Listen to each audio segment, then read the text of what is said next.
आपण ऐकत आहात जगद्गुरु तत्वदर्शी संत रामपालजी महाराज यांच्याद्वारे लिखित पुस्तक ज्ञानगंगा। नामदीक्षा घेणाऱ्या व्यक्तींसाठी आवश्यक माहिती। पूर्ण गुरुची ओळख। दीक्षा घेणाऱ्या व्यक्तीने सर्वप्रथम गुरुजींची ओळख करून घ्यावी, त्यानंतर दीक्षा घ्यावी। आजच्या कलियुगात पूर्ण गुरूंची पारख करणे हा भक्त समाजापुढे एक जटिल प्रश्न उभा आहे, परंतु याचे अत्यंत छोटे आणि सोपे उत्तर आहे की जे गुरु शास्त्रांच्या अनुसार भक्ती करतात व आपल्या अनुयायांकडून अर्थात शिष्यांकडून करवून घेतात तेच पूर्ण संत आहेत। कारण कबीर साहेबांची वाणी, नानक साहेबांची वाणी, संत गरीबदासजी महाराजांची वाणी, संत धर्मदासजी साहेबांची वाणी, वेद, गीता, पुराण, कुराण, बायबल इत्यादी पवित्र धार्मिक शास्त्र हे भक्ती मार्गामधील संविधान आहे, जो संत शास्त्रानुसार भक्ती साधना सांगतो आणि भक्त समाजाला मार्गदर्शन करतो तोच पूर्ण संत आहे। आणि जो शास्त्रांविरुद्ध साधना करवून घेतो तो भक्त समाजाचा घोर शत्रू आहे। तो या अनमोल मनुष्य जन्माशी वाईटरित्या खेळत आहे। अशा गुरु किंवा संताला भगवानांच्या दरबारामध्ये घोर नरकात उलटे लटकवले जाईल।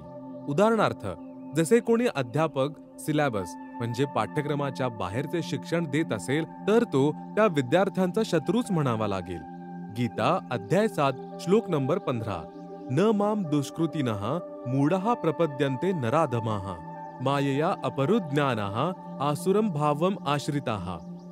अनुवाद: ज्यांचे मायेद्वारे ज्ञान हरण झाले आहे असे असुर स्वभाव धारण केलेले मनुष्यांमध्ये नीच दूषित कर्म करणारे मूर्ख माझी पूजा करत नाहीत। अर्थात ते 3 गुणांचीच म्हणजे रजगुण ब्रह्मा, सद्गुण विष्णू, तमगुण शिव साधना करत राहतात। यजुर्वेद अध्याय नंबर 40 श्लोक नंबर 10। संत रामपालदासजी द्वारे भाषांतर। अन्य देवाहु संभवादन्य दाहु हर संभवात इति सुश्रुम धीराणाम ये नस्त द्विच चक्षिरे। अनुवाद: सामान्यतः परमात्मा यांच्याविषयी निराकार म्हणजेच कधीही न जन्म घेणारा म्हटले जाते। दुसरं आकारामध्ये म्हणजे जन्म घेऊन अवतार रूपामध्ये येणारा म्हणतात। जे टिकाऊ म्हणजे धीराणाम अर्थात पूर्ण ज्ञानी चांगल्या प्रकारे ऐकवितात, ते या प्रकारे योग्यरित्या म्हणजे तेच समरूप अर्थात यथार्थ स्वरूपात भिन्न भिन्न रूपाने प्रत्यक्ष ज्ञान करवितात। त्या ज्ञानी महात्मा यांच्याकडून परमेश्वर यांच्याविषयी योग्य ज्ञान ऐका।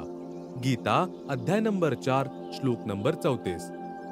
तद्विद्धि प्रणिपातेन परिप्रश्नेन सेवया उपदेक्षन्ति ते ज्ञानम ज्ञानिनः तत्वदर्शिनः।